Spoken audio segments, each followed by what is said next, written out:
Spine twisting pose.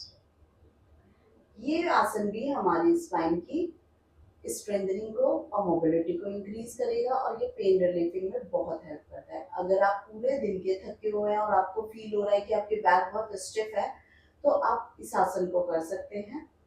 Start करते हैं अपना। मैट पे हम सीधा लेट जाएंगे, स्पाइन स्ट्रेट, बॉडी रिलैक्स, दोनों हैंड्स को 90 डिग्री पे।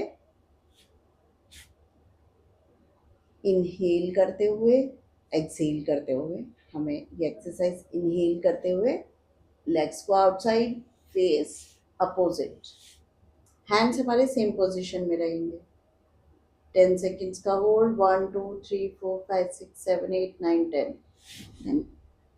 फिर एक्सहेल करते हुए नॉर्मल, इनहेल करते हुए अपोजिट साइड, 1 2 3 4 5 6 7 8 9 10। ये है हमारी स्पाइन ट्विस्टिंग।